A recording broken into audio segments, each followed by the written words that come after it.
Recording. Go to that.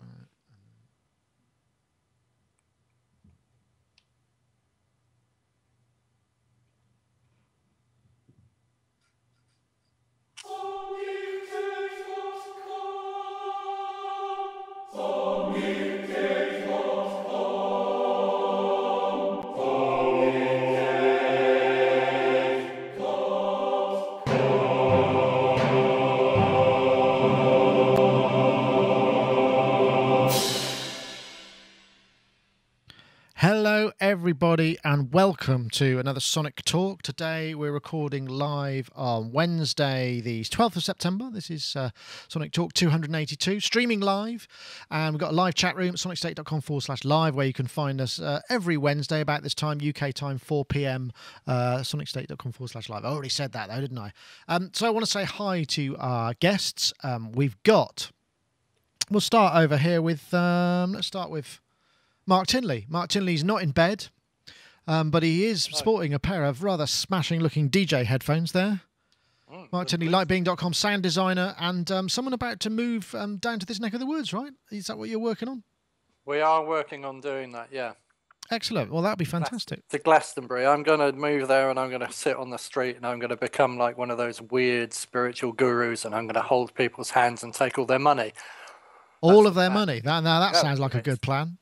Taking all of their money, capitalist hippies. There's the best kind. Absolutely. The best kind. Anyway, Mark, thank you very much for joining us. Really do appreciate having you here, as usual. And we'll also go over there to Gaz Williams, songsurgeon.co.uk is where you may be able to find him when he gets his website back together. But in the meantime, I can tell you what Gaz is. Gaz is a bass-playing, music-producing, sound engineering, songwriting kind of guy. How are you, Gaz? Yeah, I'm good. I've been overloaded this week because I've been waiting for my Quneo since January, I think, and that came this week. And yay, there's a Quneo.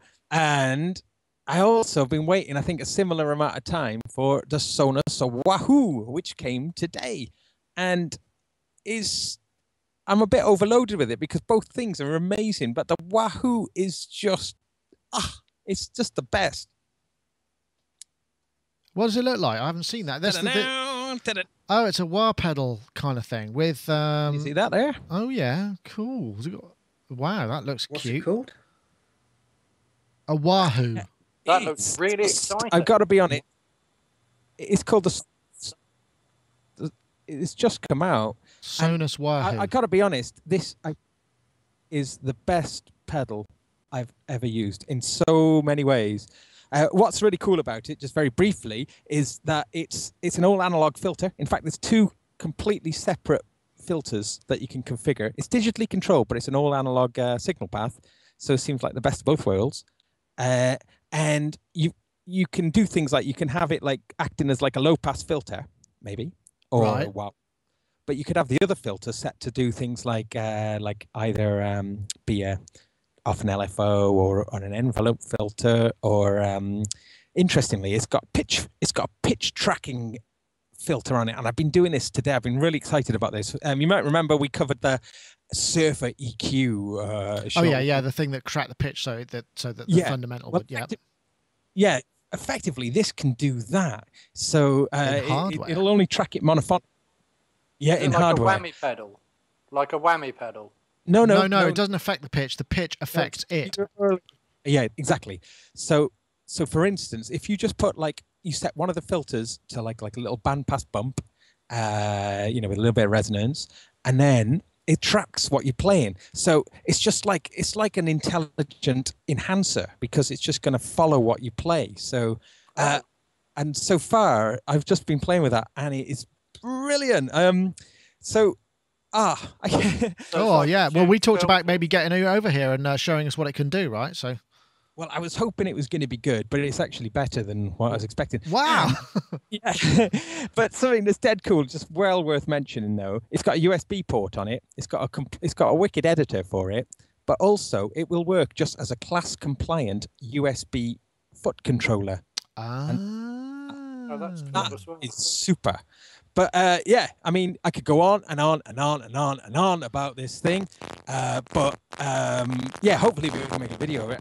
I just, everything about it, like the action on the pedal, you can choose between, I think, is 18 different filter curves. So that's sort of, as you sweep through it, which is basically like a logarithmic or, you know, like linear. But it just means as you sweep through it, you can really tailor the kind of the reaction, you know, and that's so musical, you know, you find the right one for you. And so as you move around, quite often with a lot of the things that I've used in the past, and I don't know if anyone else has had experience with expression pedals, but sometimes you get like all the action happening in a really small part of the track. With this, you can just kind of make the action just like, you know, for the whole travel. I've just shot a video. It's just gone online about a minute ago. Ooh. Of me playing it in low pass filter mode, so I'll pop a link in the chat room for that. But yeah, please do. I'll fire it up. We can have a look. How much is it, Gaz? Well, its list price is £325. Okay, but they have been doing it on like a pre-order because it's like a brand new thing for £200, so quite a lot cheaper. Right. Whether that offer is still on, I'm not sure now. Now the things have actually kind of come out, I think. But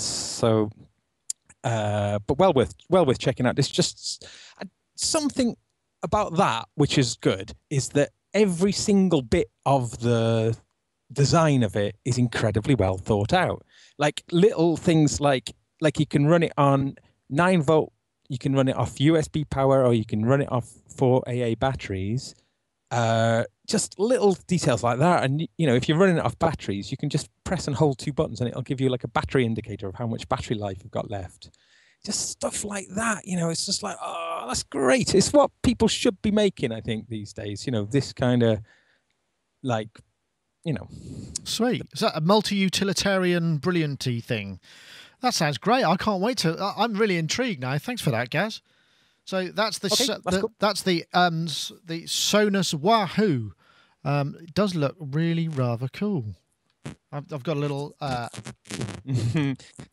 slideshow here of it, although it's not quite in screen. I'll have to probably just move that up a bit. I think somebody's. There we go. If I can do that, that'll probably get it up there. There we go. Nice. Anyway, well, thanks, Gaz. We'll say hello to Dave Spears now. Oh, no, that's Mark Tinley. We'll say hello to Dave Spears now. He said trying that again. Dave Spears. I've got one of those. You haven't? No, I've got a pencil. Is that all? Yeah, it's got a rubber on the tip, so it's quite cool. But it's not as cool as that. That looks so well made as well. It does look really good, actually. I can't wait to get my hands on that one. That sounds very interesting. Gaz, if you could do one thing for me, I think maybe if you've got a USB audio interface, I think it might be doing a bit of Zonal. You might have to unplug and replug it because it's doing that zzz, zzz, zzz thing that happens from time to time. Anyway, yeah, it sounds like that's what's going on. So anyway, the gang is here. That's everybody. So the Sonuus Wahoo will actually try and get hold of one. Well, certainly maybe Gaz can come over and give us a bit of a run through. We could do some more video. But if you post me the video link, that would be fantastic. Have you used it on the intro theme? Because it sounds like the intro theme's changed slightly. It sounds either the person's. It sounds like they've got. Are there consonants depreciating? Well, it sounds like either a lisp or a cleft palate or something. It's funny that you should say that, but it's been. I think it's just been becoming more apparent. I think it was always there, but the more you listen to it, the more you realise that it says Sonic. It sounds like Sonic Cake. But it's not. It's soniccake.com. It's not very good at T's. I thought it was my Skype or something. No, it sounds sonicstate. Well, it might be that too. I tell you, I was going back through some old episodes and just sort of listening just to check the differences between sound quality, and it was about 1,000,000 times better than it had been in the past. I think Skype just has just does that thing. It's just as more people use of it. Yeah, as Howling Terror says in the chat room, it's like onictate.com, Tonic Tate, and all those things. We're going to go into Google Yes, Mark, I would like to try that, actually. I think it'll make sense. I think it's just a question of booking a time and all getting together and seeing if it'll work with 2 or 3 people and just having a go with it. And I was also hoping to wait until I got the studio quality upgrade thing. All right. Yeah. But which I haven't yet. It hasn't been my Google account. I quite like the idea of being able to control my lower third, you see. Yeah, no, that sounds pretty. I also like the hats. Have you seen the hats? Yes, yes, there are hats. I'm not sure I want to necessarily relinquish control of all the visual effects to whoever feels like it. But you can't have a lower third and a hat, can you? I don't know. I haven't looked into it that much, actually. I was playing around with it. You can have a moustache as well that tracks, like, so you move around like this and the moustache follows you around the screen. It's all sorts excellent. of bizarre things. I wonder if you can have other stuff as well. But anyway, that sounds brilliant. So thank you very much for the introductions. Yes, we will try the Google Hangouts at some point and see how that works. It's a question of just getting the video routing or what have you, sort of. So what? First this week, yes, this is the D12 makes a comeback. Now, this is, if I can just find my mouse, it's just here. Good old D12. And I don't know if anybody... oh, that's the wrong button. This is the right button. So this is the D12, AKG D12. You may remember the original D12 and the original D12E that was an egg shape, all these things. And I just wondered, really... they're trying to get it back as the bass drum mic of choice. And I did actually have a video, which I can play, which is a great mic shootout video from somebody called Kobe Fahi's studio. And he's got a whole bunch of other mic shoots. So this is what various mics sound like on the kick drum.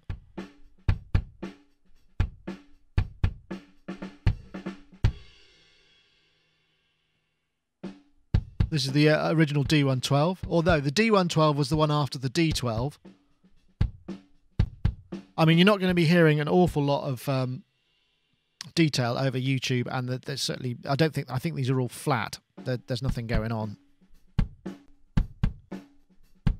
But I thought it was a great idea, and it made me also think about what is your preferred bass drum mic? Unfortunately, Rich couldn't make it here this week because he's had to go to work a bit earlier, so that's just the way it goes. But I always used to use an RE20, which is a bit like this, except this is actually a Procaster, which is a dynamic mic. It's big, long. It used to be used for it's a voiceover mic, sort of American radio voiceover mic. That's what I always used to use. That's my favourite because it seems to have the most sort of bottom end. I know, Gaz, I'm guessing you probably do the most recording. What do you use on a bass drum? Well, I use a few different mics. I love using an RE20. There's no proximity effect on an RE20, which is kind of quite interesting. It kind of means you don't get that big sort of bloom in the kind of close end. But actually, when it's so close up. But I think that works well, and you get a really nice sound with a kick drum. I always like to use 2 microphones, really, when I'm doing a bass drum. One inside. I tend to use a D112, actually, as my inside mic, because it kind of is tailored for that kind of getting that click and the whoomp, but I always feel that it doesn't give quite the right impression of the whole bass drum. So I like to use a condenser microphone just slightly outside and slightly just about 6 inches or so outside the bass drum, and I'll use, ideally, if I've got my hands on it, a Neumann U67 is one. Yes, I haven't got one of them, but whenever I've used one in that particular situation, is brilliant. And then just kind of make sure that there's a nice kind of phase coherence between them, and then get that blend of the two. The D12 I have used. I've used numerous times, and woolly. Yeah, I'd say woolly. Yeah, I've never really liked them. Although I think the one that I've had experience of, I'm not sure is completely working properly. So that might be the reason. But yeah, you just have to have a look at how many wonderful tracks have been recorded with a D12. So, Yeah, I used to use Sennheiser 421 as well. That was another thing that we used to use. Whatever was live, but... I got to tell you, though, with an RE20, when it's a terrible story, really. But one of the first times I was in a recording studio, I was sitting there listening to some playbacks, and I noticed that it was an RE20 sort of just on the settee there, and I just picked it up, and I thought, oh, it's interesting, and then I just thought, oh, I'll have a look inside it, because I didn't know how the capsules work because it's got all these kind of panels along the side of it. And I just started unscrewing it, and it went pop, pop, pop, pop, pop. Oh dear! Did it explode? Gaz, you seem to have disappeared. I'm guessing that your bandwidth... He's broken himself. He's broken... Not only did he break the RE20, but he's broken the podcast as well. Oh, my God. Oh, yeah, that's terrible. You see, there must be... Gaz is just rebooting there. Yeah, that's terrible story. Mark, I'm guessing you probably like to use all sorts of interest. There's that thing, isn't there, with the using a speaker in reverse. And that seems to work really well for getting a lot of sub out of the kick. I don't know. I've traditionally always used the D12, actually, bizarrely. You'd expect... I'm supposed to have done more strange things, aren't I? I mean, my favourite sound for a drum kit is to take one U87 and stick it on a stand about 3 feet away from the kit. And to me, that sounds like someone playing the drums. So I suppose... Or just any nice mic that I can lay my hands on. Something that's fairly accurate and gives a nice overall picture. And I think drums in mono, and take the bloody blanket out the bass drum so that it rings a bit and sounds a bit kind of, you know, like a bass drum and not just like a click. Otherwise, it doesn't make any sense to me. You might as well just, I don't know, all these tight kind of things, you know, tight clicky drums sound like samples anyway.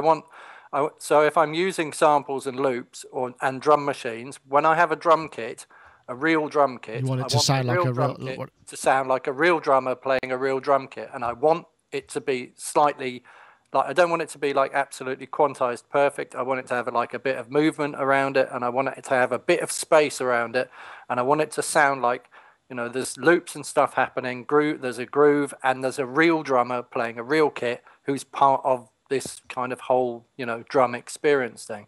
So that really.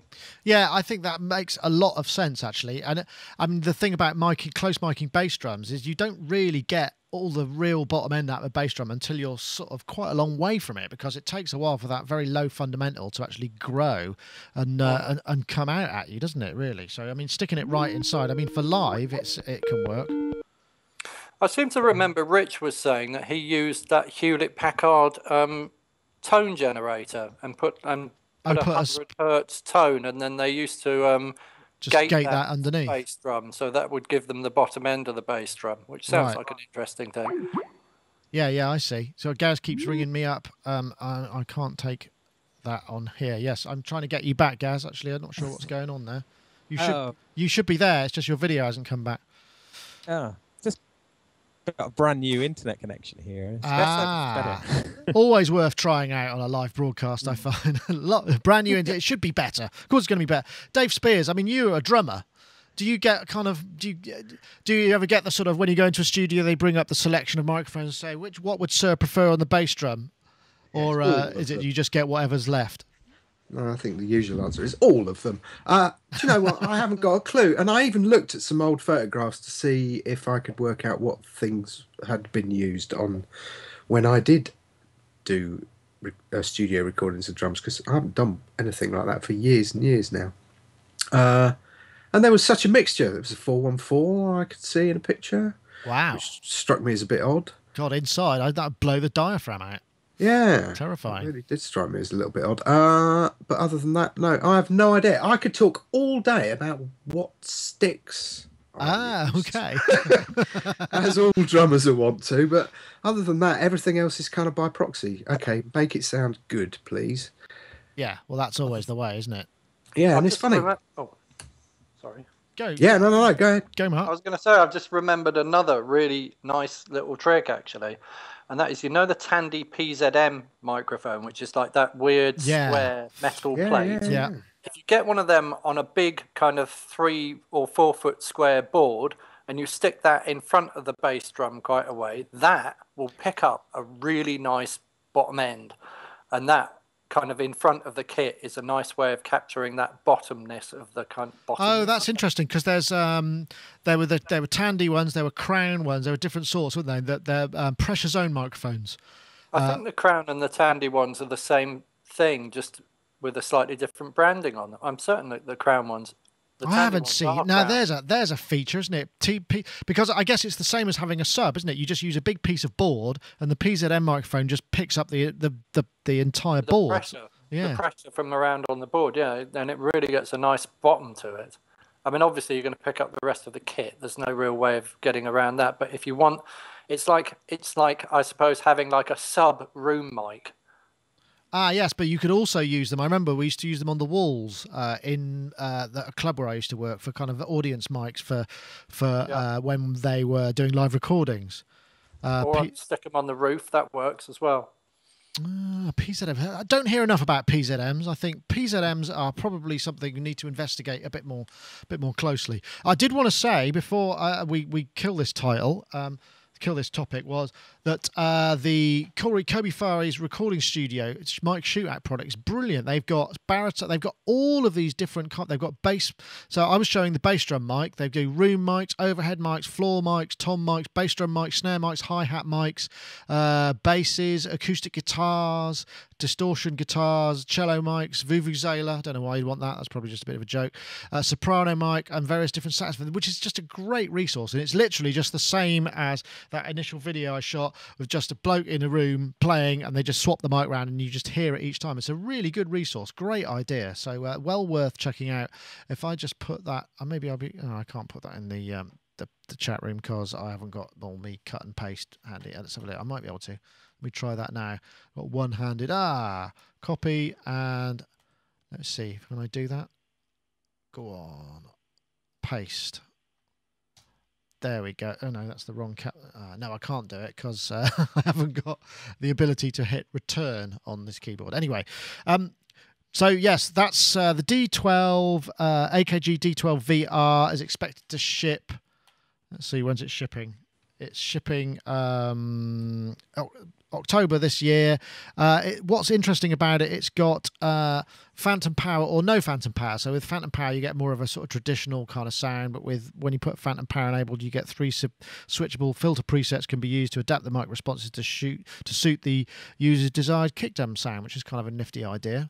It's going to be about 350 quid, which I don't know if that's a lot for a bass drum mic. It sounds a lot, but I don't know whether it is or not.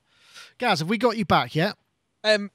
Yeah. Have you got my video? I haven't got your video, but I've got you. So that'll do for the time being. I can show your smiling icon there, and that's fine. So that's excellent. But yeah, D12 looks like it could be good, and it's got various different peaks on it. In fact, I don't know if you can see that. You might be able to see it. You probably. What were the round ones they had?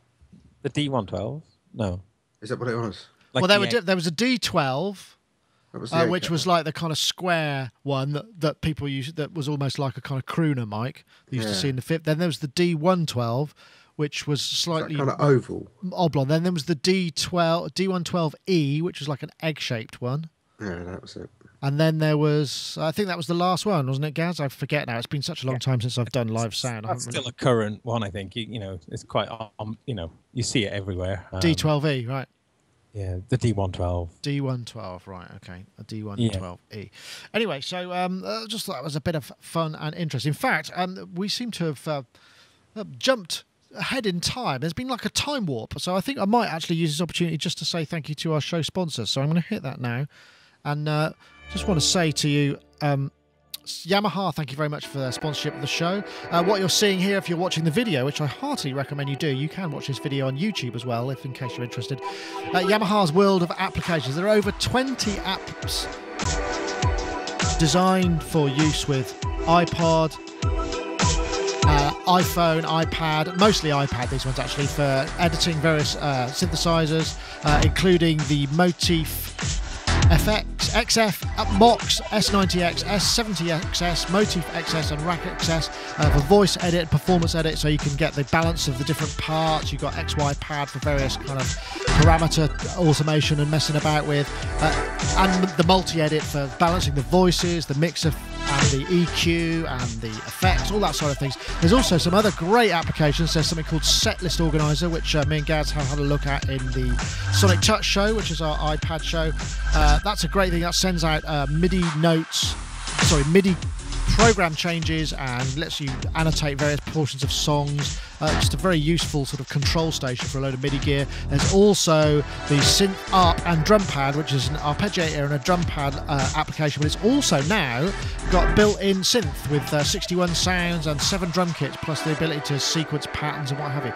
So anyway, Yamaha apps, well worth checking out, www.uk.yamaha.com. And once again, we thank Yamaha for their continued sponsorship of the show. Okay. Let me go back to my notes. Yeah, wow. What about this then? Chiptunes, eh? Mental.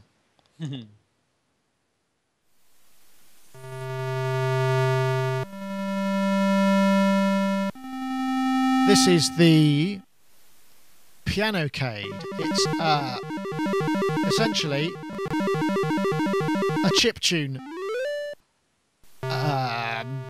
device that's sort of made to look a bit like a game.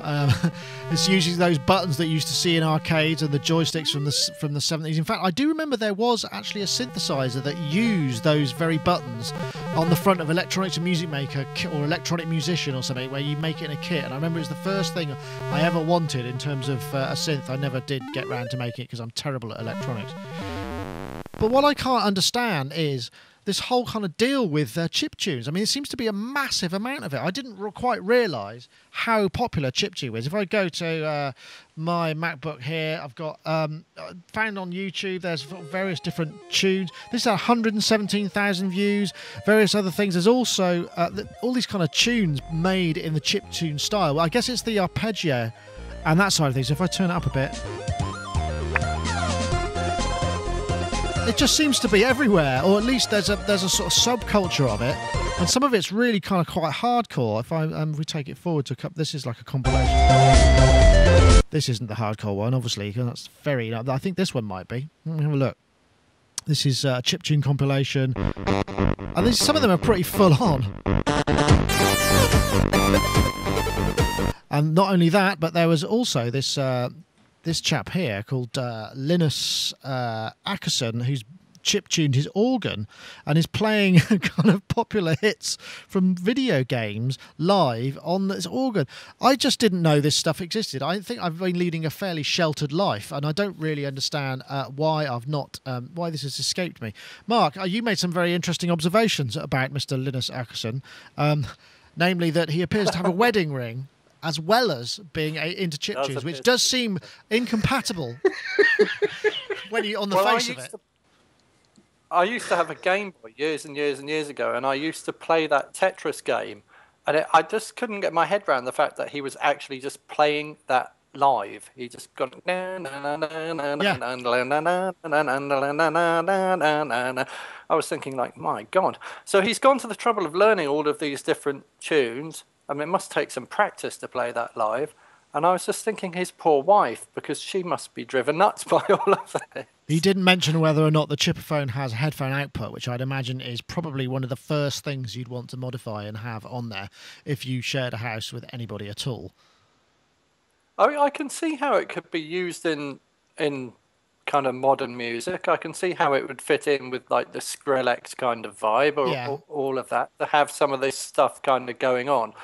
I mean, I don't know, do computer games even make this noise anymore, or is the sound much more comprehensive? I believe it's much more advanced these days, but I think there seems to be a, it's like a, it's just like a, what's the word I'm looking for? It's niche. A niche, yeah. I think you're probably right with that.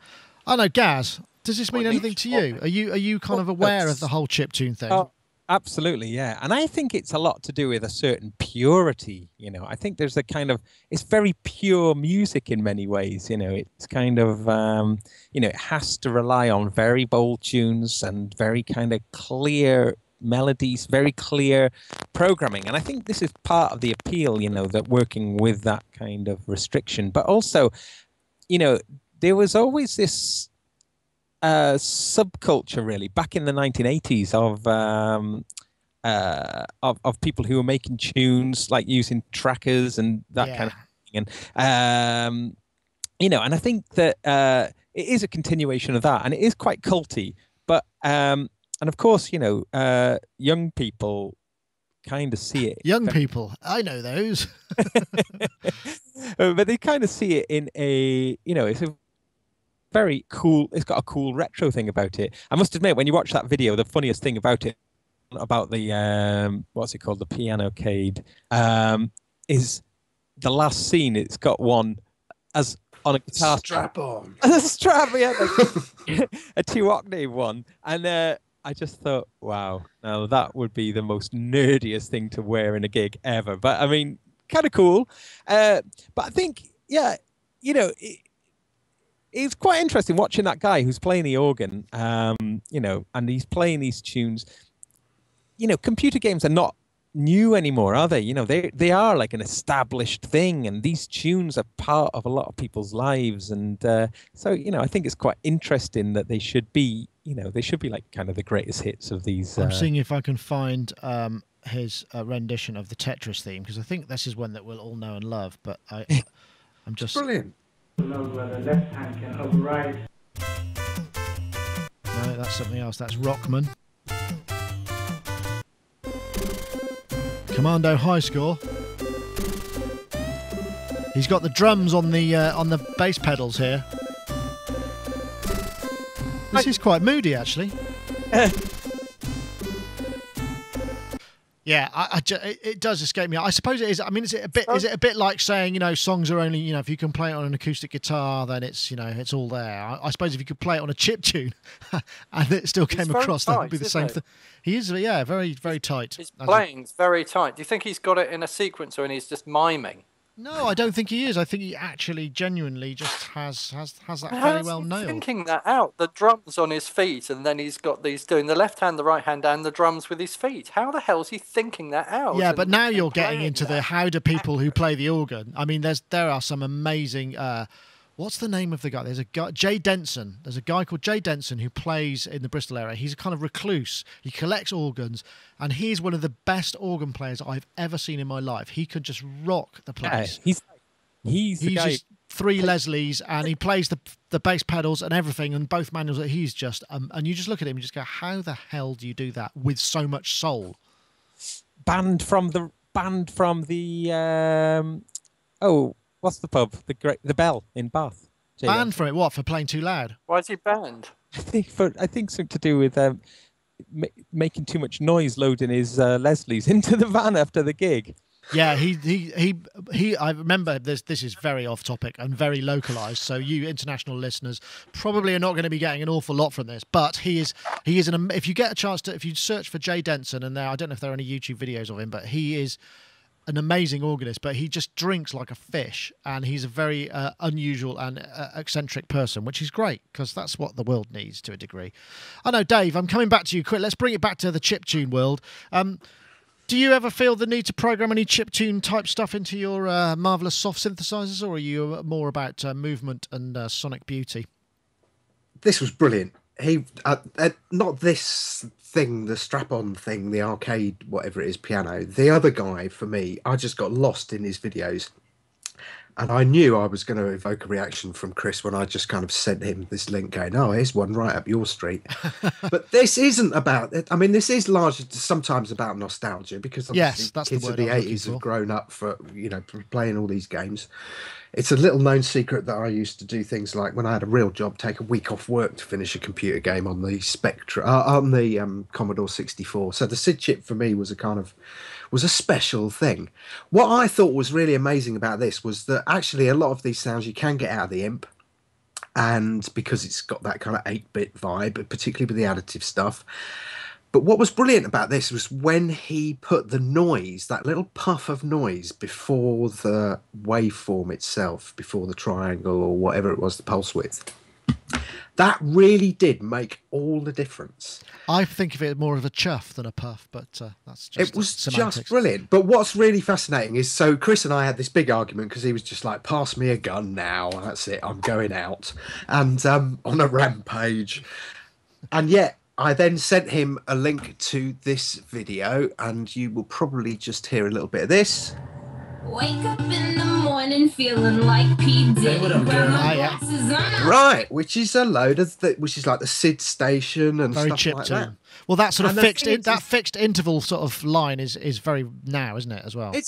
it's all about context. This is actually, I managed to convince Chris that it was all about context. Once you put these things in context with other things, it's a bit like people who go, "Oh, all DX7s are rubbish." Within context, the DX7 can be magnificent. In a Boys to Men track, for instance.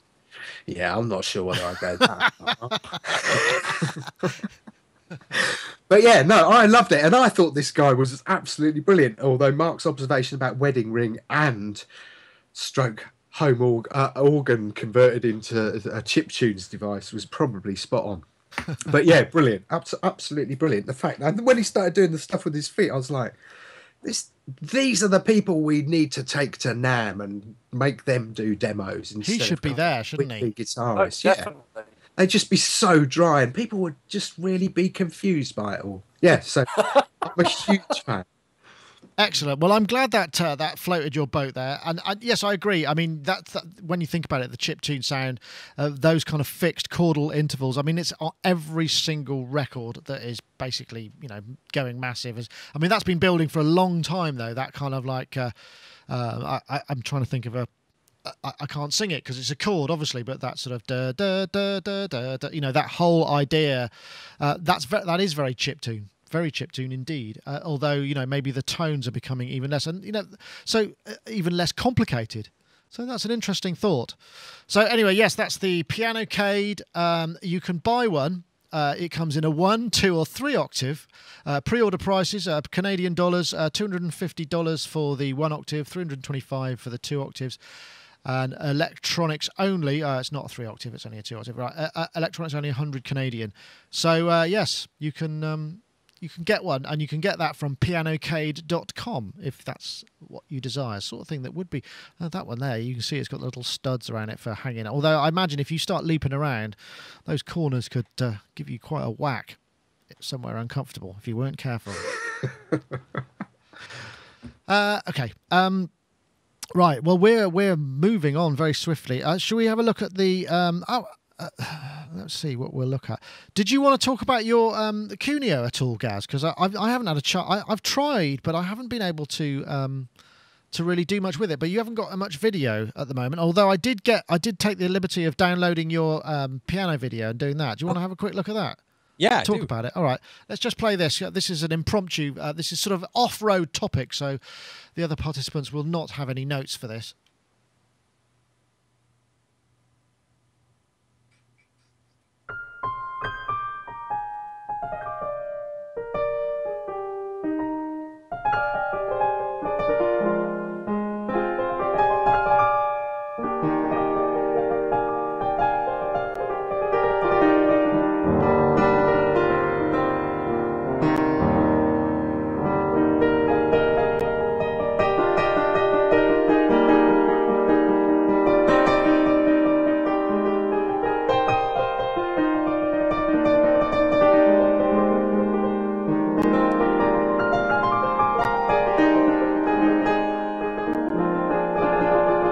That's lovely. I could get lost in that. I played that at the beginning. Everybody was feeling very smiley and in a good mood. So, Gaz, that was you with your Quneo. What was the piano you were using there? Pianotech, my favourite. I love it. Is that a contact thing? No, it's the Pianotech. It's a physically modeled piano made by Mod Art. I really like it for this kind of thing because it's just very, very responsive, very quick. It just feels. Yeah, I think it's really, really nice. I don't know that it's always necessarily the most accurate sounding piano, but in terms of playability, I've not found a better one really. And so you had it set up. I mean, I haven't got mine plugged in, but on the Quneo, you've got each corner has a separate trigger point. You can have it in drum mode where it's just one note per thing per pad, but you had it set up so that you had potential 4-note chords. Did you follow a harmonic rule for that, just out of interest? Yeah, I did actually. What I did was I programmed it in the key of C major, but like each one I programmed in the corner, and bottom left corner would be the root, and then as it goes up diatonically through the major scale, but then each square includes like a first, third, fifth, and the octave. But like if you go in, like in C major, the first pad would be C major, the second pad would be D minor, the next pad would be E minor. So it's modal almost, yeah? Yeah, and then what's brilliant about that is it means that every pad that you hit, if you hit it dead in the middle, you can play all 4 sounds at the same time. Or if you hit it sort of off center, you can kind of play either a single note or a pair of notes. Or if you sweep your finger around it, you'll get it to sort of play like an arpeggio. And then on a per pad basis, it becomes very interesting. Then using a very key thing, I think, to using the Quneo, if you're using it with Ableton Live, is the racks in Ableton Live. That's a way where you can take the native Ableton Live MIDI effects, or you can do it with any effects in Ableton Live. But if you take the native effects, right, create a chain, and then the chain is so what I do on that one, on one of the sliders, I mapped 5 popular scales, major scale, a few different modes actually, and harmonic minor, melodic minor scales. And well, I think that's the key, because the thing is, I've spent a very short amount of time with it, and I did have a bit of trouble getting it set up with Ableton. I found that what happened is you could set it so it'll be in clip launch mode, and then there's a grid step mode which I couldn't get working. When I was flipping between presets, it just wasn't remembering stuff, and I just thought I need to spend a bit more time with this and get it kind of working. But I think you're right. I think perhaps the key is to use it in interesting ways to trigger. Because it comes with a bunch of presets, but for me, I've tried to use those presets, and they're, in a way, it's quite interesting, but it really is all about configuring it to your own thing. Because for instance, there's like a battery preset that it comes with, but really, it's almost just to show you what you could do, rather than saying this is the de facto battery preset. Yeah. I think that you look online and there is an enormous amount of documentation and videos explaining. Unfortunately, the guy who does it, while it's informative, has got one of the most monotone and unengaging voices I've ever heard. So it's really painful to kind of learn anything with it. And it's a shame, because this is obviously very innovative. I mean, it's only a couple of £100, which actually I think is quite cheap for what you're getting here. And I don't know, Dave, have we've spoken about the Quneo before, haven't we? I mean, you're not much of a kind of controller guy, are you? I mean, is there anything that you've seen that you would actually kind of go, about this, that you think I would quite like to spend a bit of time mapping this to work with some of these things, or you much prefer, well, tell me what you think.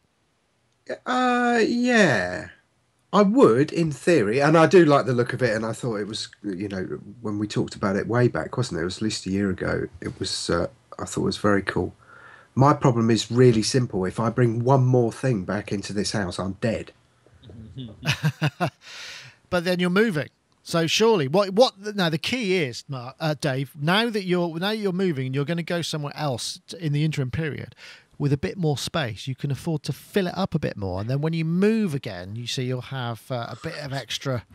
Where are you moving to then? It's the theory. That's a theory. No, I'm just moving locally, Mark. But yeah, that's an interesting point, because I have a feeling that people will try and fill my space up for me. Do you know what I don't want to get off topic a bit too much, but it's like when people buy you stuff for your office for Christmas and birthdays and stuff like that. That kind of really irritates me a bit, because this is my space and it should be full up with my stuff. So anyway, right. But back onto the Quneo. I mean, the thing that I like about it, I think, is that it's so, when you take it out of the box, it's just such a very pleasant. I mean, it's an iPad, so exactly the same size as an iPad 1 or 2. Clever idea. They've done that so it fits into iPad accessories. Oh, is that right? Yeah. It's just very clever, rather than a bespoke sort of, so you can slide it into the kind of, the IK multimedia stand, for instance. Right. Smart move. And actually, oh gosh, my video's not working, is it? Is there any way? Oh. Well, you'll have to turn it on for it to work. I don't know if it's not. I don't know why. I'm saying it's on. I tell you what's happened is, thanks to a link sent by Kiwi Steve, I got this card reader USB hub for the iPad, and I don't know how it does it, but it powers the Quneo without the mains. Ah, okay.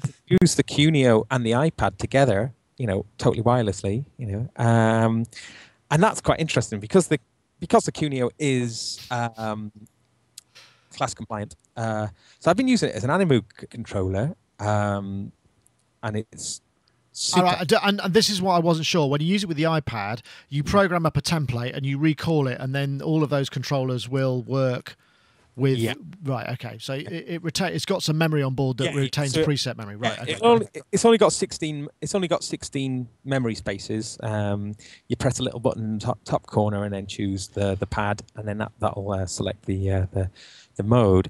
And as I say, it comes preloaded with a bunch of presets. But you'll want to kind of reset it really. Yeah, I think that's the thing with me. I just sort of thought, oh, brilliant, I can get it working out of the box, and actually I couldn't at all. And so I sort of I paused, and I just finished up the Behringer X32 video with the S16 stage box and the P16 monitoring system. I just thought, right, I'll do that first, and then I can deal with it later. Some great questions here. Does it frisbee well? Yeah, I'm sure it probably would. Actually, I don't think it would survive much throwing about, but yes, it probably would. There is something I want to say, though, about the Quneo. When I first got it, I was thinking, oh, gosh, I didn't really like it very much. And then it was because I was doing it on a surface that wasn't giving me enough kind of resistance. On my desk in my studio, which is quite solid, it was brilliant on that. But if you use it on something like... a pillow. Yeah, on a pillow, yeah. You've got to have... You need it to because resist. I thought, oh, it wasn't as good as my machine for the pads, because the machine, in a way, the machine's own kind of body will kind of provide enough resistance, so you can have the machine balanced on your lap. Okay, yeah, because there's not much mass to it, is there? Right. That's right. Okay, I've got you. Well, perhaps, and we're hoping to schedule another Sonic Touch as soon as we can. Events are transpiring against us, but it'd be great to get the Quneo involved. We've got a lot of stuff to look at, actually, and notwithstanding one of them being actually the PPG. The PPG, but also the percussion synth Impaktor, which I've got a little video for here. This is quite cool. That's not it. It's this one. Let me play that quickly. Do you see that link there? That was seamless, wasn't it? What do you think of that? Oh, Dave's got it as well.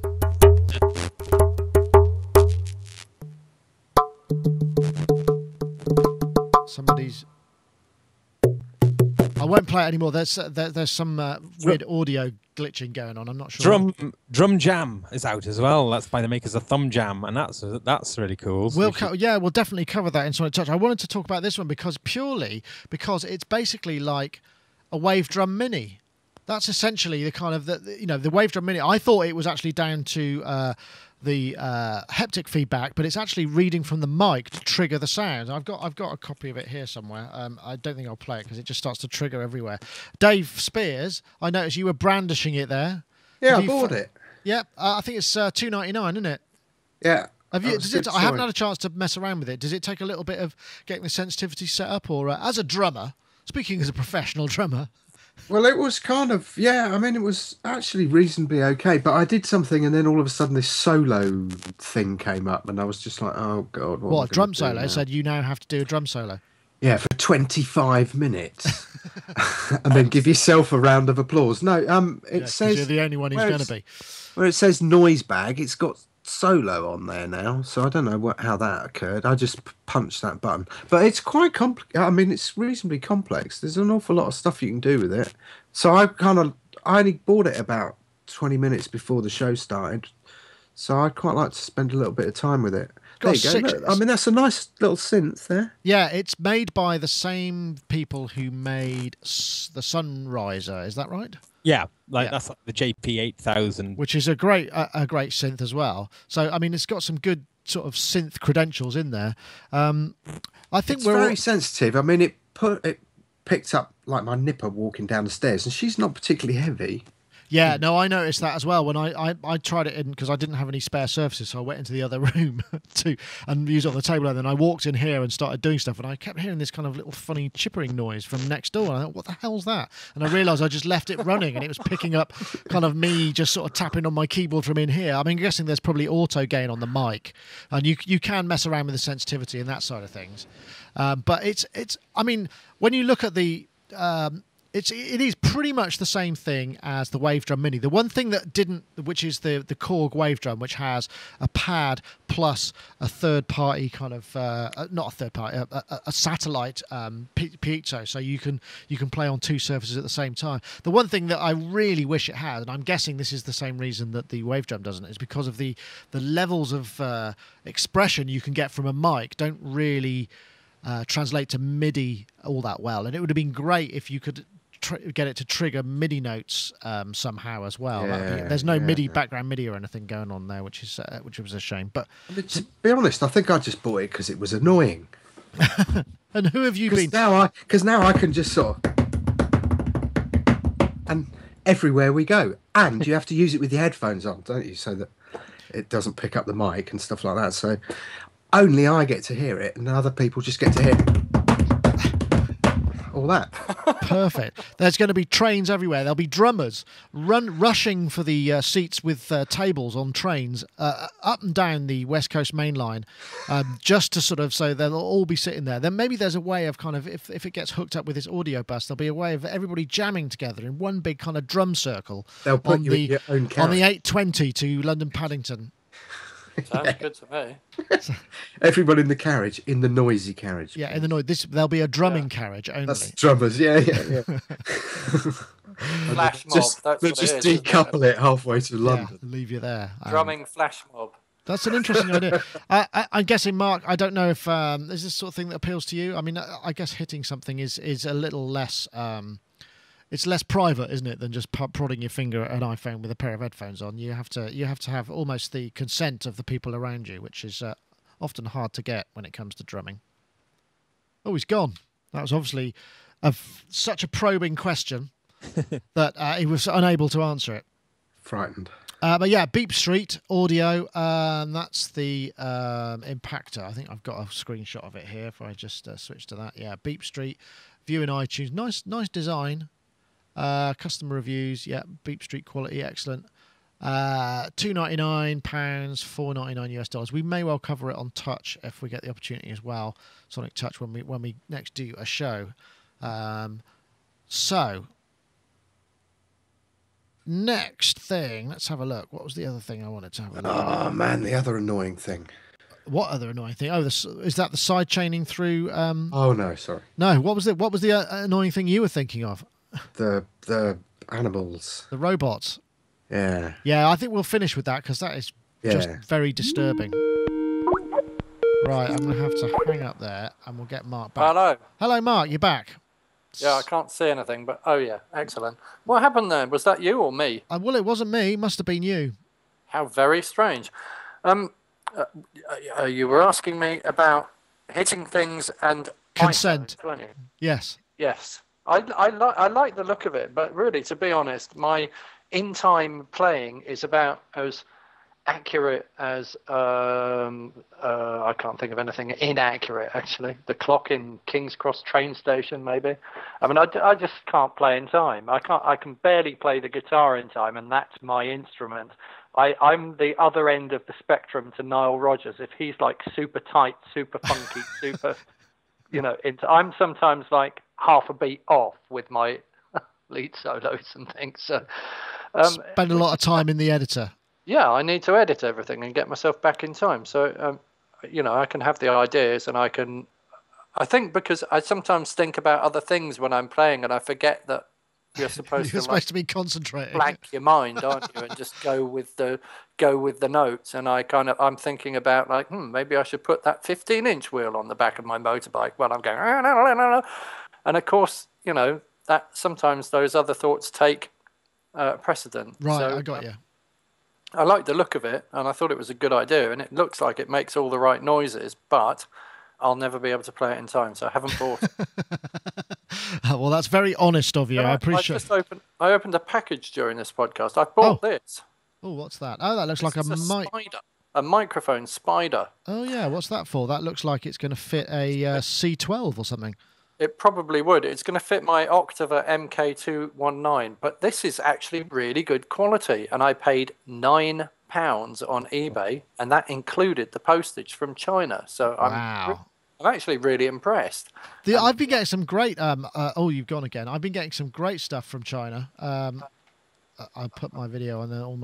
It'll all come back. Oh, everybody's gone. Oh, I'm here. Oh, well, everybody's video's gone, including mine. Oh, yeah. You have? Oh, no. How bizarre. I don't know what's going on there. That's, I don't know what I can say. This might be, oh, well, I'll switch to this shot, and then we can, I can not worry too much about it.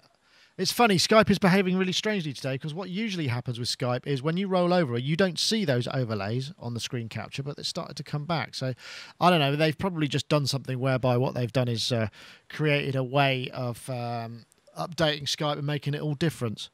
Still, I won't moan about it too much, because we're getting close to the end. That's good, yeah. There are some amazingly brilliant pieces. I also got these things which are special clamps. They're super clamps. Oh, yeah. Oh, now what's happened? My videos. Oh, there we go. They're super clamps, which you use for clamping Manfrotto Magic Arms, which are these kind of multiple, not nipple clamps. No, I don't know what's happening here. I see. Who said nipple clamps? Somebody in the chat room, Geeky Disco. Oh, okay. Sorry. So, and they came from China. They needed a bit of spot welding to make them perfect, but they're about half the price of anything else. So it can be done. It's just sometimes you don't want to get them for extremely valuable and high risk situations. But yeah, you can get some great stuff. I'm desperately trying to figure out how I'm going to perhaps do any more of the show without anybody showing up on video. What was the other? Mine back on, but you've turned yours back on. You're not coming. I don't know what's going on here, but everything else seems to be working, and the stream's working. Oh, am I back on? No, you're not back on. Your video is it's trying to come back. Oh, there you go. You come back. I wonder if it's a bandwidth thing. I can see Dave. I can see Dave. I don't know what's going on here anymore. It doesn't really matter because. Google. Well, I think we've all changed internet provider. Yeah. We? No, I haven't. Gaz has. Gaz has. Dave has. No, I haven't. Oh, I thought you said you had, Dave. No, I'm trying. Oh, you're trying to. You see, that's I'm just trying to get internet in another place. It's just the intent, you see. The intent of it has caused all sorts of problems. How are you going to move all your synths? With over a long period of time. Right. Yeah. Yeah, I don't know, but I'll have to cross that bridge when we come to it. Lots of bubble wrap. Yeah, bubble wrap and careful professional movers, or just people that you can trust that'll just okay, right. Well, I'll want to do this one very quickly because I mean it's not a particularly enthralling video, but it illustrates a point. Oh, that's not it. It's this one. Technique for sidechaining electribes by running them through Ableton Live. This is just a video I found by a chap called Timethy on YouTube where he just demonstrates how to sidechain hardware through Ableton against each other. So you basically use some sidechaining and that sort of pumping effect, which in itself is nothing new. And this is really, it's not really about the content of this video. It's more to do with the fact that in the world that we inhabit, it's all really about continuing to learn new stuff. And I was just wondering what was the last new thing that you perhaps learned, whether it by YouTube or whatever. So was talking within the field of music technology or maybe music production or technique or something that you would like to share with us. I'll go first, just purely because Dave's looking like he hasn't got anything to say, and the other two video sources aren't working at all. And the thing that I discovered was the ability to do this just ducking on the Yamaha DM mixer, so that I can pre-mix things into. So, for instance, if I can quite easily illustrate this by playing a bit more video of Mr. Chipophone. 1, 2, and when I talk. Although it's not actually working, perhaps that's not, it turns down the music against myself. So if you see when I talk, my incoming signal just ducks the outgoing, the other channels by a certain amount. So it means that I can continue to talk, and it's used on radio and TV a lot, and I use it for mixing stuff into camera when I'm doing demonstrations and I don't want to do a multi-channel mix and then have to recombine it later in the editor. And we do it with the iPad show where we've got stuff coming in and either one of us talks, it just dips the level of the iPad so you can still hear us and any other music. And that's the thing I learned recently. And I just wonder what anybody else had been learning from that thing. I'll go to you, Gaz. It's because your smiling face is there. I mean, do you find that you're constantly learning how to do stuff or figuring it out? I mean, what was the last thing that you did? Oh gosh, all the time. I mean, I've just been inundated with new bits of kit recently, so I've been having to learn lots of stuff, like Machine, for instance. I've been trying to learn how to not just use the Machine, but learning how to sort of do the kind of MPC type of workflow, which is something I hadn't really done before. And the reason why I'm exploring that is just because I thought that the hardware forces you to work that way, and it's so I've been learning to work in that way, and it's kind of interesting, but I am having to fight the tendency to sort of make a kind of generic sounding stuff with it. That I think that workflow tends to kind of lead towards. So I'm trying to kind of find interesting ways of doing stuff. But let me think what else. Oh gosh, it feels like I've just been learning all sorts of stuff at the moment. I am trying to learn OSC at the moment. Are you? Wow. Partly because the Quneo will work with OSC, and also Reaper now supports OSC as well. So I think that's, there's a whole world of interest there. What else? Oh yeah, for me, it's all been about learning video as well. I mean, I've just put a couple of videos up today and yesterday. What did you use to film that, by the way? Was that the iPhone or the Q3? iPhone. Yeah, it looks great, doesn't it? And then using Final Cut Pro X, I've just started to learn about Final Cut Pro X as well. I thought I'd give it a go. And the other thing that I wanted to just quickly share is I've been using MIDI Designer Pro to create a switching interface for the reviews I do. So I don't know if you can see that. So I can switch cameras 1, 2, 3, 4 into preview. I can also go into record. I can switch programs. So I'm going between my editor and my capture program. I've got a big record button. And then sometimes when I do it, it goes, oh, are you sure that clip has already been recorded? And rather than walk all the way back over from the set to the machine, I got a button that just says, yeah, keep that one. So all of this stuff can be operated via MIDI using this application that I've designed, this interface that I've designed. MIDI Designer Pro, we did cover it on it's a brilliant application. It's really good, isn't it? Really, really good. Really good. Yeah. Anyway, that's it. So, Dave, I'm going to put you on the spot now. I don't care that you were looking like you didn't have anything to say. You're damn well going to talk, man. What do you find that you have the opportunity to do that, or are you learning in outside of fields more to do with the development stuff? It depends what my task is for the week or the day or the moment. I mean, I always try and keep learning. I've been learning about the whole polymod section on the Prophet, which has been really fascinating. I'm hoping to kind of get a video done on that whole instrument because it really is the Prophet 10. Something. Yeah. I mean, it was pretty. I believe it was John Bowen's idea, the whole polymod section, and that was what really gave it the kind of character. So I've been doing a lot of research on that. I was at GoDaddy the other day, and I learned how to not to pull the cable out of the router. Very good. Sometimes it's like what not to do as opposed to what to do. I don't know. Yeah, all sorts of things. But like Gaz, I think that's the great thing about this whole industry, if you can call it that. Oh, I learned how to do DMCA takedown notices. They're quite interesting. Okay. So skill everybody probably will need to. Yeah, I could do knowing how to do that. Well, I can tell you easily enough. I'm an expert on that now. But yeah, when you stop learning, it's time to do something else. Isn't it? Yeah, I mean, the thing that I find quite interesting also, it's all to do with investing in your workflow, isn't it? And so knowledge that helps with your workflow is really important. And I think, I mean, a lot of what we've talked about in the past has been down to workflow and how it incorporates, whether it's a new piece of equipment or whatever. And that's part of the way you evaluate things and whether or not you can use them. Because if you can figure out a way to incorporate them in your workflow without it actually getting in the way, then that's great. And that's what I mean, like this week, for instance, I've been working on a new image editing system because we've got a site redesign on the way. So we're going to need thumbnails of a different size and all sorts of poster frames and stuff.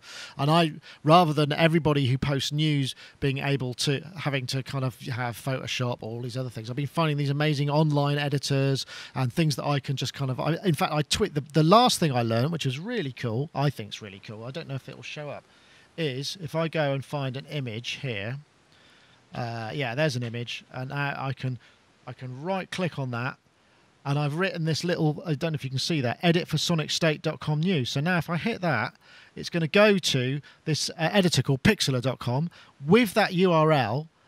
Very, very cool. And with a little thing attached to I've edited this Chrome extension to attach this return URL. So now I can do all of this stuff in here. Let's have a look. Let's do some radial blur or whatever, and then I can save this. But it'll save it to a page on my site.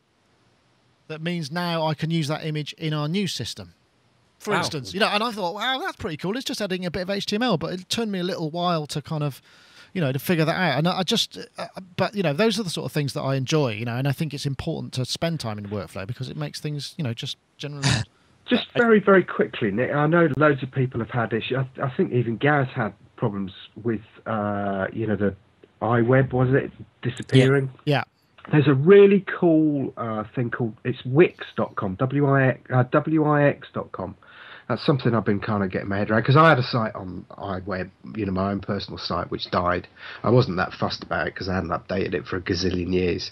But then I kind of thought the other day, and it's nice because it's got the kind of decent design templates, and it's very, very intuitive. I've been kind of spending a bit of time with that. Well worth it. Okay. Cool. Thank you very much. Can you import stuff from iWeb, or do you have to start from scratch? No, you have to start from scratch. Most of my blah was just copying and pasting text, though. So right. Gotcha. Anyway, worth a look. Definitely. What about you, Mark? What was the last thing that you think you kind of you might have learned and applied? Little piece of mastery. I'm going to try and share this as succinct. Can't even say it. Succinctly. Yep. Yeah, that one. I've been playing around with impulse responses, so making impulse responses of acoustical spaces. But the one thing that goes wrong with that is that the speaker that you use and the microphones that you use color the space, right? So I just put a speaker like 100 feet away from me and stand there with binaural ear microphones in and stand there and record this sweep like a whoop, which is very loud, and then I come home and then I put the thing in the computer, and of course the binaural mics like to make things brighter, because if we go all hi-fi and we want to impress people, we brighten things up a bit. And of course the speakers like to make things brighter, so I end up with this kind of bright representation of that acoustical space, and I'm thinking, well, that's not really worked, and then how the hell am I ever going to get to the point where I can EQ that to make it sound right? So I've become a huge fan of match EQ. So what I'm doing is I'm playing a blast of noise first and recording the noise as well. So I've got the noise generator from Logic, and then I basically use the noise generator as a template in match EQ, and then I take the recorded noise and I use that as my current, and then I do a match so that I can match my very bright sounding reverb back to what the actual room sounded like. And then it doesn't matter what speakers you use or what microphone you use, as long as you're using the same one each time, because it matches it back to the noise generator in Logic, which is completely flat. So I've been experimenting with that and just basically creating very realistic binaural reverbs of different halls and spaces, and then being able to add them to things and hearing them in headphones. Obviously, there's a little bit of coloration in the headphones, but they're pretty bloody close, and it means I've sort of expanded my reverb palette and got some new ways of kind of putting spaces on things that works quite well, actually. So you're collecting them yourself? Oh, that's interesting. I am, yeah. Yeah, I am. Cool. Nice. And is there? Will you be able to impulse those impulse responses so that they've been EQ'd, so that you then don't have to rematch it, or? I did think about doing that. I mean, yes, I probably could. I don't know if it will lose another generation in that. I mean, obviously, the impulse response isn't 1,000,000% accurate, but it's quite close. I mean, it's quite believable, some of the things that because I recorded some bells in this place, and then I thought, if I really want to recreate this, I need to get that sense of space around them. So I actually did impulse responses in there. So I kind of close mic'd the bells, or relatively close mic'd, and then did the impulse response, and then recreated the whole thing with the match EQ. And that did sound quite realistic. But brilliant. Well, that's a great piece of research and learning how to do something. Well, I mean, it's incredibly complicated. The thing I have missing is a completely flat reference point in the real world. I mean, what I actually need is like a 1 meter cube, like a box or something that I can just put in the middle of the room that generates perfect white noise or perfect pink noise, either one of those. And nobody seems to make anything like that. I mean, you can get, to get a reference microphone calibrated costs so much money. So I bought a Behringer reference mic, but of course it's not really very accurate, and it's only as accurate as the manufacturing process allows. And then really I should get that calibrated. Well, don't you need a B&K? Isn't that what everybody always used to use? B&K, Brule and Kaya, who are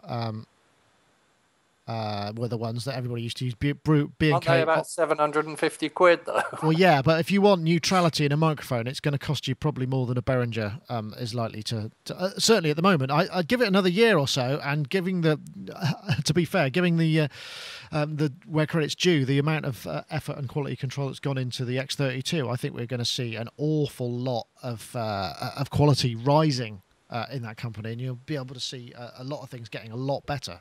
That's my humble opinion, anyway. I mean, it doesn't really matter how accurate or inaccurate the microphone is, as long as you've got the calibration data. So as long as you've got the curve and you can put that in somewhere and compensate for it, then you can get it flat by EQing it. Yeah, so I guess so. I guess so. So they should sell microphones with calibration charts. They used to come in little boxes, didn't they, with a little handwritten EQ curve. I'm sure you can still get them from somewhere. I don't think I've ever owned a microphone that has one, but I've seen them. I know it's possible. I want one in a little box. If Behringer are listening, I want a microphone in a little box with a USB stick, with a setting for that specific microphone that I can load into either Match EQ or Waves, the Waves Match EQ. So I can just load the compensation curve into a plugin, and then know that anything that I've recorded with that microphone can be made flat just by putting that plugin across it. That would be perfect. Oh, that's an interesting idea. I just don't know that they've got that level of calibration per mic. I don't know if they probably batch measure them, batch sample for things like that are mass produced. I mean, if you're talking kind of small runs, then I can imagine, and high cost, because bear in mind that somebody calibrating a microphone is a highly skilled engineer. Is going to take them X number of minutes, which is at X, it adds enormously to the price, I guess. Interesting stuff though. I think I've got to finish, because this has got nothing to do with music technology whatsoever, but it is absolutely bonkers, and I just find it really disturbing for some reason. And I just wanted to play this is from Boston Dynamics. They're that's what I want. Is that one is what I want. They're basically a robotics company, and the reason I just happened to see somebody posted something that was a running robot, a cheetah robot that runs. And there is this thing called Big Dog, which is a kind of, it's like a little robot that walks like a four-legged animal. And obviously, in this instance, I mean, we are going to be seeing this happening in terms of it's going to be military applications. This is for, although it's not exactly a stealth thing. If it sounds a bit like somebody riding a 50cc motorcycle at really, really high revs in the mud. But I'm sure they can fix that kind of stuff if that's what they need it for. But it's just this amazing kind of self-writing. It's really weird. I'll tell you what, I found it really disturbing. This is the thing that disturbs me. Oh, that's just so odd. So this thing kind of can attack. It almost like it has it has some form of intelligence there, because it's dealing with compensating in real time. And this is it slipping around on ice as well. It's just, I tell you what, I'm going to stop that because I just find that really disturbing. And I'll tell you why I find it really disturbing. It really reminds me of those videos of when in the UK we had all this terrible problem with mad cow disease. That's what they look like when they kind of really ill and they can't stand up properly. And I just thought, got me spooky. But some amazing robotic stuff. I know, Dave, you were were you a bit spooked by this? I loved it. I thought they were amazing. What an amazing piece of engineering. But more importantly, like every Saturday morning and Sunday morning when I wake up, there's always some git round here firing up some power tool to do some. That sounds like a leaf blower, doesn't it? Yeah. Yeah, and it's just like, and I thought this would like be the perfect revenge, wouldn't it? Because you fire that up. You could just fire it up and then kind of let it wander around the yard or maybe up and down the road a bit. Especially like if the local kids flying over people's cars as well. Yeah, it would just be awesome. Or if anyone's tried to kind of kick it would just sort of do that weird thing that it did, which is very spooky, but also exceptionally Maybe cool. what you could do is you could get one of those to move your synths one by one. You know, would you trust like it? A camel, a camel. You could kind of trust, put the stuff over it. I don't know, But I'll tell you what, it'd be pretty hilarious walking down the road with it, though. I think it's revenge on all those strimmers. I've got a strimmer. Strimmers and things like that. I don't use my strimmer very often. I use my Flymo more often.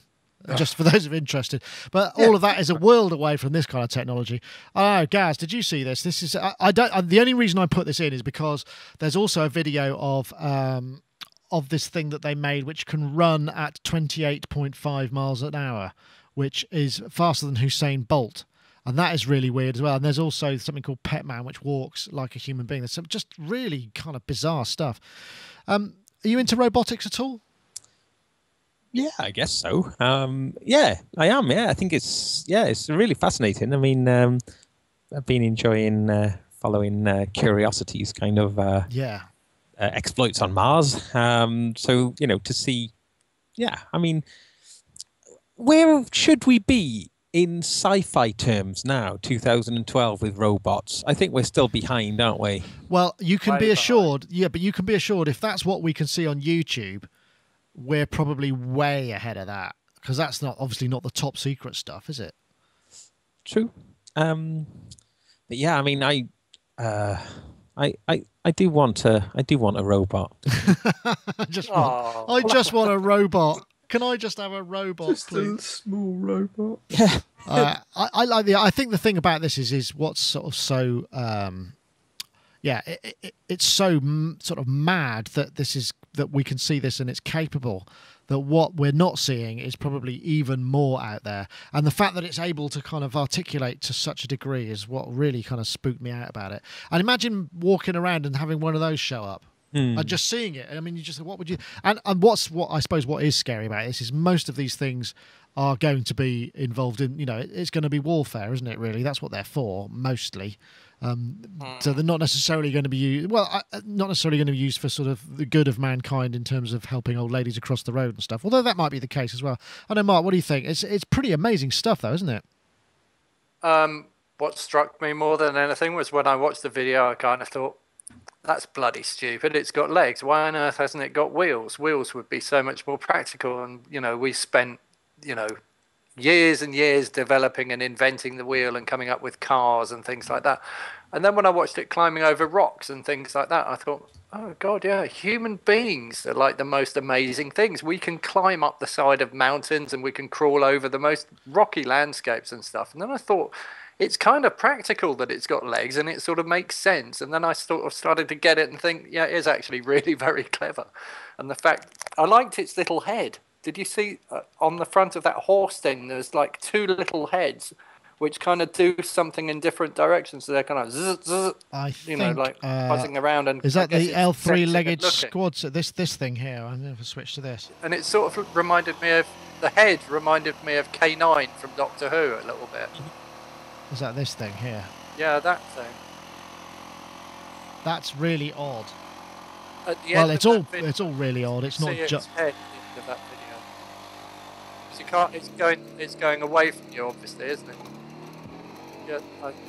Oh yeah, there it is. Yeah. It's got like a gimbal. Kind of sensor things, like two little radars, which are both kind of scanning around to see what it's, coming up to or walking into or whatever. Yeah, there it is. You can see it there. The two little things. It's like this morbid fascination. I just can't stop looking at it.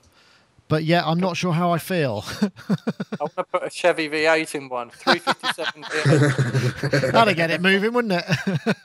I went to Santa Pod at the weekend, the drag racing strip. Yeah. And I went with my mate Dave, who I've known since I was like 6 or 7 years old. And before they put the top fuel dragsters down the strip, they play this music, and we'd kind of gone off for a pizza or something, and I heard the music, and I said, Dave, we're going to get back to our seats.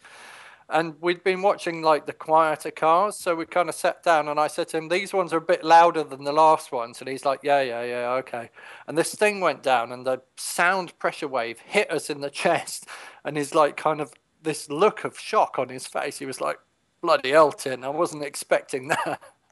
And then he popped his earplugs in, so I got my iApp out, my dB meter, to see how loud they were. We're probably about 30 feet away from the track, and they were measuring over 135 dB. So wow. That was an exciting experience. That sounds loud. Good. You want to go and hear, you want to go and feel sound hit you in the chest, and that's the place to go, drag strip. Either that or an Underworld gig. One of the two. Actually, I went to, I might have mentioned it last year, I went to this air tattoo. I can't remember where it was now, but and that was amazing. Just seeing these giant jet airplanes just throwing themselves around, and they were very loud. In fact, there was over Bath. There was a really bizarre incident. I think earlier in the summer, so a helicopter, I think it was just a standard civilian helicopter. Its transponder malfunctioned, and it put out the signal that was "Help! I've been kidnapped by alien forces" or whatever it was. And so they scrambled a pair of Typhoon jet fighters, which are really seriously kind of top of the range kind of military aircraft. Oh yeah. And they came down from Warwickshire, and they got here in like 2 minutes or something. But they sonic boomed over Bath, and they were doing this incredible evasive. I was looking up in the sky, I was thinking, that looks a bit weird. There were these two aircraft flying at kind of loop-the-loops at 2 miles in the air, just doing this incredible stuff and firing off these weird. They had these strange balloons that were sort of floating about that were obviously some kind of radar. It was just really weird to watch. And I was like, going, what's that? And I saw this balloon thing, and it was because it was misshapen. It looked like they were attacking it, and it was some kind of alien craft. And it turns out, the news came out later, but everybody's in their garden going, what the hell's going on here? That was loud, but not as loud as being actually next to the runway, I'm sure. Anyway, this is getting very off topic, but much fun. Can we just... I was going to say, talking about news, have they released the iPhone 5 yet? Because that's today. Oh, it's today, isn't it? It's probably going to be quite soon. Yeah. Yes, probably. But isn't the iPad Mini going to be? I think that's coming later. Is it later? Okay. Oh, I don't know. I've seen pictures. I'm not that thrilled actually. Couple of hours. T-minus 31 minutes, says John O'Wise in the chat room. That was it. Oh, okay. October, Nick. That's probably he means for the iPad Mini, I guess. But the iPad, What is an iPad Mini? It's just a little iPad. Is that a new 7-inch? So it's like apparently so. iPod, is it? Oh, 7-inch. Oh. All right, okay. Yeah. I mean, I can't imagine it being that exciting, the iPhone 5. I don't know what it's going to be bigger, isn't it? The screens are just going to be 16:9, I think. I don't know. I haven't actually been following it. Redwalks has just posted in the chat room that the looks like, no, not that one. It's this one I want. That the Schmidt Uber analog is coming. So have you seen how much or heard how much? No, let's have a look. I'm going to go. It's like €9,000 down payment, and I've got a feeling another 9 on completion. So yeah, €18,000. Let's have a look. That's not what I want to hit. I want to hit that one. Here it is. Yeah, it looks like 18,000 euros, including VAT. The deposit required 50% download, and the first batch of 25 units will be made. That's it for now. Well, I suppose, if you think about it, if you want to make synths for a living, that's the way to do it. Get people to pay up front for the parts, and then, just take your time and get it made. It is a beautiful and amazing looking instrument, but that's breaking news from Matrix Synth, looks like. Posted, when was that? Was that today? No, yesterday. No, not even yesterday. Monday. So not breaking news. Me being old news. That you didn't hear it here first, folks. You just saw it much later on. Anyway, I think that's probably going to be us for today. I want to say thanks ever so much for everybody joining us. That's Sonic Talk number 282. Really do appreciate it. And thanks for hanging in there with all your time. We will try this Google Hangout at some point. Yeah. That'll be great. Next week, I've got... in fact, next week, we've got Roland coming down to show us the Vectra Integra 7. Ooh. I keep saying Vectra, which is a Vauxhall motor car. So the Integra 7 is coming. Gareth is going to come and show us. We're shooting a kind of show and tell thing like we did with him for the Jupiter 50. So I'm very much looking forward to that. And also next week on Wednesday, we're going to be hopefully having Dean Honer, who's the chap from iMonster and various other things. He's got a project on the go. The reason he couldn't make it this week is because he was asked to go on to BBC Radio to do an interview about his current project, which is all to do with the sort of history of the Pendle Witches, all set to kind of words set to electronic music. Very interesting kind of concept album. So hopefully we'll get to talk to him. He's got the most splendid beard of any gentleman alive. I think it's fair to say he's going to be a televisual feast. So, hopefully next week for Dean Honer, and we will try Google Hangout. But in the meantime, I just want to say thank you very much, everybody, for listening. It's been great. Can I squeeze something in very quickly? Oh, I expect so. I've just started using Twitter. I can't believe it's taken me so long. So I'd just like to request people to sort of follow me if they would. So I've got some... Oh, yeah. What is it? At... What's your name, then? Gaz Goldstar. At Gaz Goldstar. I don't have access to the lower third from this machine, but I will replace your songsurgeon.co.uk immediately. Oh, that would be cool for the moment anyway. Okay, so at Gaz Goldstar. I feel so stupid that it's taken me so long to kind of get it, but when you were talking about like learning new things, it was like, right. Twitter's very useful.